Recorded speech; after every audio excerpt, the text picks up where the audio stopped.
आज का बाजार में। मैं हूं आपके साथ पूजा त्रिपाठी और आप देख रहे हैं ईटी नाउ स्वदेश। और इस शो में हम आपको बताएंगे कि आज दिन भर का कारोबार कैसा रहा, इसके अलावा कौन कौन सी अहम खबरें आई हैं और दिग्गज मार्केट एक्सपर्ट्स का क्या कहना है बाजार पर, ये भी हम आगे आपको बताएंगे। लेकिन सबसे पहले नजर डाल लेते हैं आज की चाल पर। और जुलाई एक्सपायरी में शानदार तेजी के साथ आज क्लोजिंग देखने को मिली है।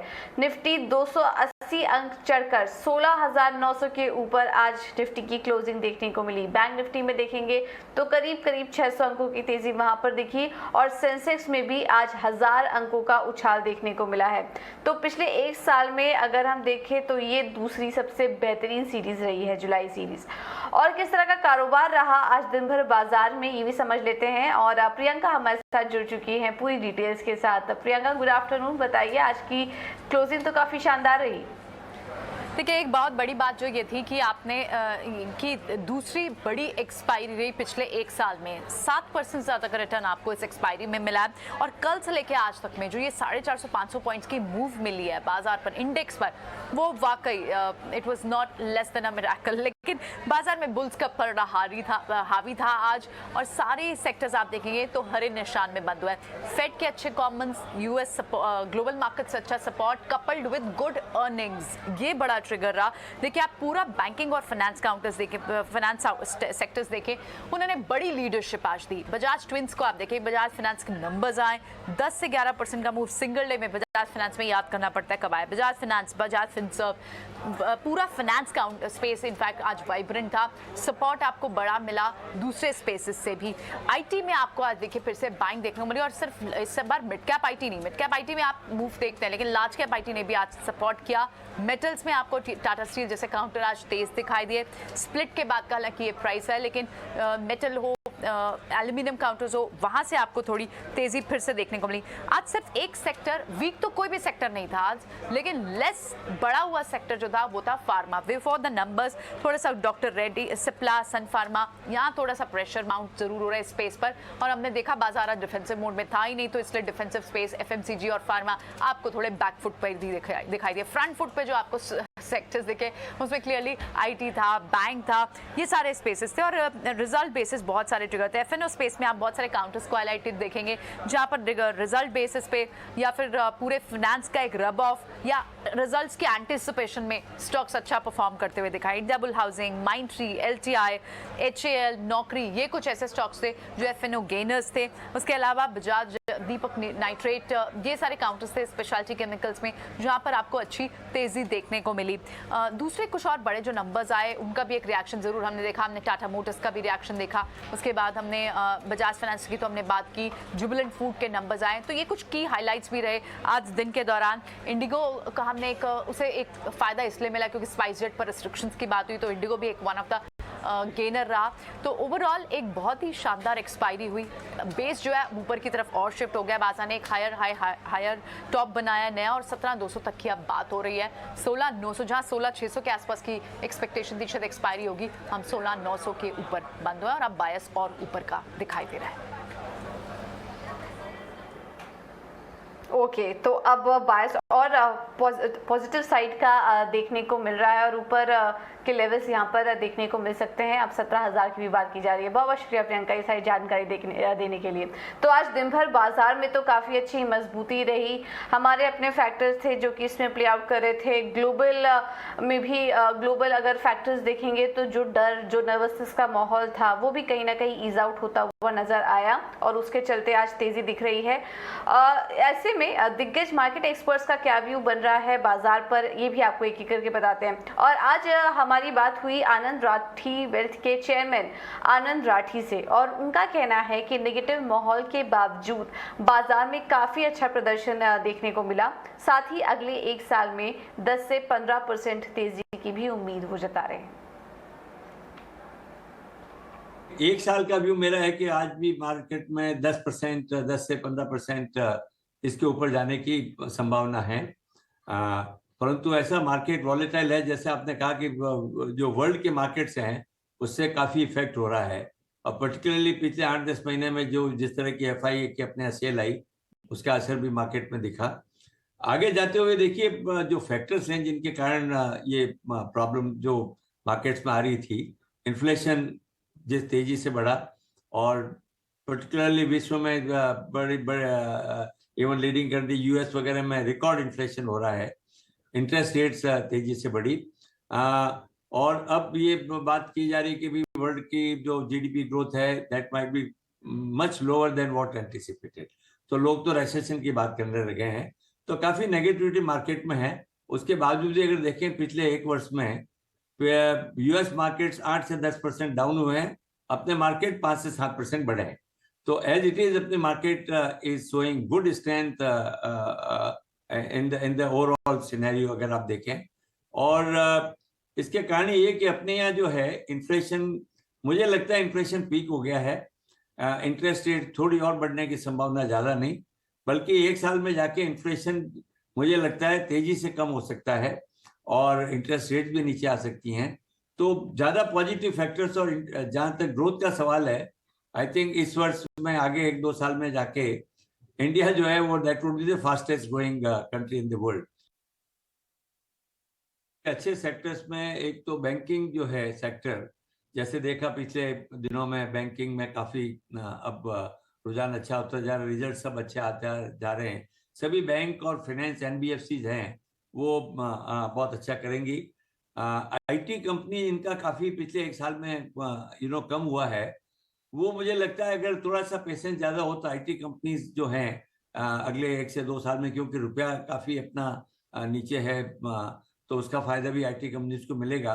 और जो डर था कि आईटी की डिमांड कम होगी, ऐसा नजर नहीं आता है। उनमें कॉस्ट थोड़े पुश बहुत ज्यादा हो गए थे, परंतु वो जाके वापस सबने देखा कि वो रुझान कॉस्ट पुश में बदल रहा है। अब जॉब अपॉर्चुनिटीज इतनी नहीं है आईटी में, तो IT another good sector which must be looked at. Pharma जो काफी नीचे चल रहा है, मुझे लगता है कि लोकल फार्मा में भी है, अब जाके वापस उसमें जैसे जैसे हेल्थ पे एक्सपेंडिचर बढ़ता जा रहा है, फार्मा शुड डू वेल। क्योंकि इंफ्रास्ट्रक्चर में इन्वेस्टमेंट बहुत बढ़ रहा है, तो उसके रिलेटेड सेक्टर्स हैं, पर्टिकुलरली कैपिटल गुड्स हैं और सीमेंट है, वो भी अच्छे होने की संभावना है।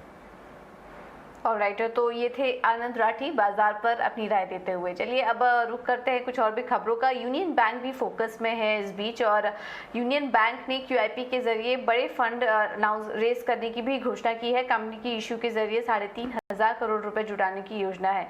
खबर पर और ज्यादा डिटेल्स के लिए चलते हैं अंकुर मिश्रा के पास। अंकुर, बताइए यूनियन बैंक से जुड़ी क्या खबर है आपके पास, क्या कुछ डिटेल्स हैं? जी हाँ, union bank of India 3,500 crore रुपए का QIP ला सकता है और हमें जो जानकारी मिली है उसके मुताबिक ये QIP तीसरी तिमाही तक आने की संभावना है। बैंक यही वेट कर रहा है कि मार्केट की कंडीशंस में सुधार हो और उसके बाद QIP लाया जाए। अभी करंट सिचुएशन की बात करें तो बैंक मैनेजमेंट का यही मानना है कि उसके पास जो कैपिटल एडिक्वेसी रेशियो है वो काफ़ी सफिशेंट है पूरे साल की ग्रोथ के लिए। मैनेजमेंट ने टारगेट किया है कि 12 से 13% तक की ग्रोथ हो सकती है एडवांसेस में, और उसके लिए जो 14% के ऊपर का कैपिटल एडिक्वेसी रेशियो है उनका मानना है कि वो पर्याप्त है। हालांकि जब भी मौका मिलेगा वो फंड रेजिंग ज़रूर करेंगे।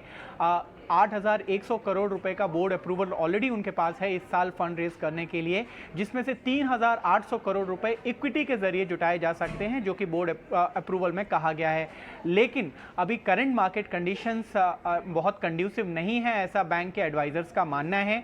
इसलिए ये फंड रेजिंग इक्विटी के जरिए कम से कम अभी नहीं होगी, कम से कम तीसरी तिमाही तक इसका वेट करेंगे और उसके बाद ज़रूरी हुआ तो इक्विटी यानी कि QIP रूट के जरिए फंड ज़रूर रेज किए जाएंगे।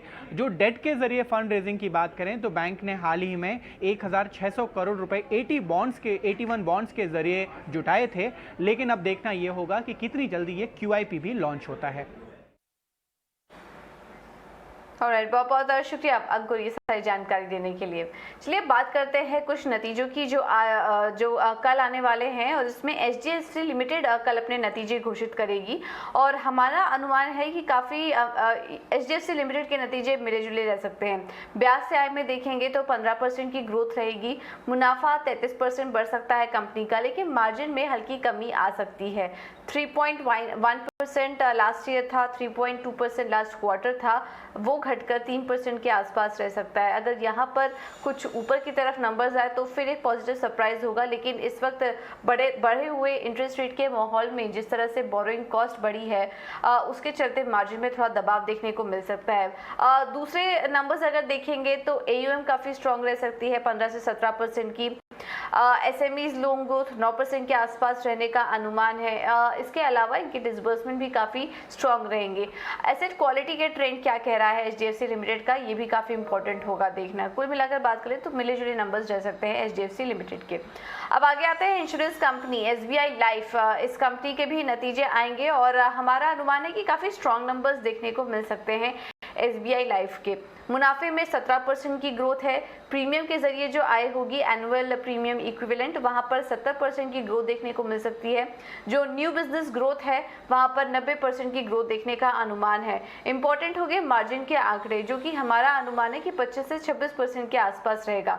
अगर इससे कम आते हैं तो फिर स्टॉक में रिएक्शन इसका नेगेटिव देखने को मिल सकता है। तो ये कुछ इंपॉर्टेंट फैक्टर्स होंगे जो कि हम SBI लाइफ के नतीजों में वॉच करेंगे। पिछला साल कोविड के क्लेम भी काफ़ी बढ़े हुए थे, उसका भी इम्पैक्ट आया था। इस बार ऐसा कुछ नहीं होगा, तो एक उस बेस से भी काफ़ी अच्छी ग्रोथ इस क्वार्टर हमें देखने को मिल सकती है। तो चलिए, ये बात हुई SBI लाइफ के नतीजों की। अब आते हैं कुछ और भी कंपनी पर, और फार्मा कंपनी अब फोकस में आ रही है। एक एक करके बड़े फार्मा कंपनी भी अपने नतीजे अनाउंस करने वाली है और कल सन फार्मा और सिप्ला दोनों के ही नंबर्स आने वाले हैं। नतीजों से क्या अनुमान है बताने के लिए शरद हमारे साथ जुड़ चुकी हैं। शरद, बताइए। जी बिल्कुल, दो दिग्गज फार्मा स्टॉक्स के जो है प्रीव्यू हम लोग ले रहे हैं। सबसे पहले सिप्ला के नंबर्स देख ले। यहाँ पे जो है सेल्स लगभग 4% का गिरावट रहेगा, हालांकि मार्जिन्स में दबाव ज़रूर देखने मिलेगा, लगभग 500 बेसिस पॉइंट्स का है। भारत के सेल्स लगभग 17% का डिक्लाइन का एक्सपेक्टेशन है, लेकिन जो Q1 की जो मार्जिन गाइडेंस है वो FY23 से कम रहने वाली है। US के सेल्स भी लगभग सपाट रहने वाले हैं और हायर शेयर लैनिट्रियोड के करके जो दवाई है उसके कारण देखने मिलेगी। भारत के सेल्स डिक्लाइन इसलिए होगी क्योंकि बड़ी बेस थी कोविड-19 की ड्रग सेल्स की पिछले साल को लेके।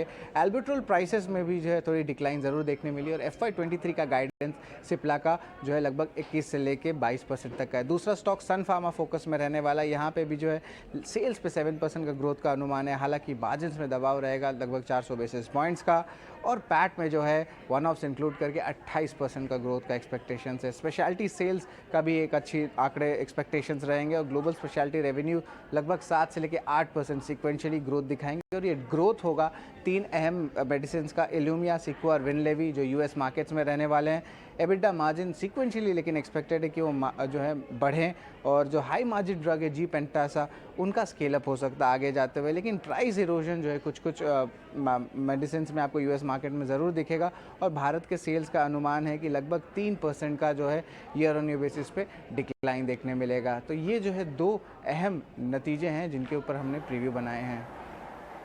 बिल्कुल, तो ये थे दोनों ही कंपनियों के नतीजे। फार्मा कंपनी के नतीजे आने वाले हैं और इस पर हमारी नजर रहेगी। इस बीच रिलैक्सो फुटवेयर के MD रमेश दुआ के मुताबिक बाजार में महंगाई का असर अब दिख रहा है, इसलिए स्थिति को देखते हुए प्रोडक्ट लाने की कोशिश की जा रही है। साथ ही आगे स्थिति में सुधार की भी उम्मीद वो जता रहे हैं।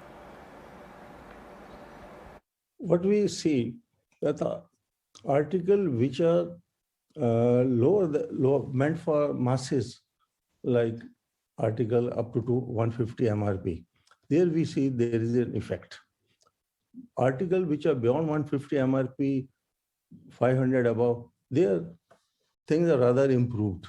So that means the masses, they are suffering for inflation much more than other classes. So there, I will say, purse has shrink, and say they are trying to, what you call it, trying to find if they can have some cheaper alternative, even if it may survive for some time. But in the long term, things are only improving. People know brand means quality, and quality means better value for money. So in the coming time, things will improve in that segment also. And all this at the same time, we keep on watching the consumer behavior and align our portfolio accordingly. Whatever is the need of the market, we keep on offering those products which are needed in the market. इस बीच आर्थिक मामलों के सचिव तरुण बजाज ने कहा कि windfall tax crude की कीमतों पर निर्भर है। अगर कच्चे तेल की कीमतें गिरी तो टैक्स हट सकता है। We are doing this every 2 weeks and maybe this is the first time, so all of us are getting adjusted to this new norm. But the fact of the matter is that if the rates go down, we'll reduce the taxes, which is very important for these companies. And if perchance, if the rates go up or if the crude prices go up or the cracks go up, then naturally the taxes would go up. So in a sense there's stability for the companies because what they are getting they'll continue to get. Only the extra amount either will get taken by taxes or if there is no extra amount it will be passed on back to the companies. So I think in a sense this whole tax rate has brought stability to the returns that these companies would get. And you will continue with this at least till till crude touches 80 odd levels at some point in time. Let us see how does the crude behave.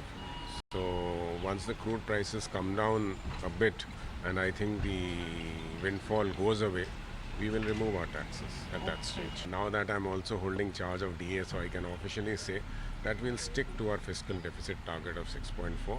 Our revenues are robust. We are also keeping a tap on the expenditure and there are going to be some downsides on the revenue side. For example, the dividend from RBI has been lower and some other thing, but I'm sure we'll be able to take care of it through higher revenues and by controlling the expenditure. Alright, चलिए फिलहाल इस bulletin में इतना ही, लेकिन खबरों का सिलसिला आगे भी जारी रहेगा। बने रहिए हमारे साथ। नमस्कार।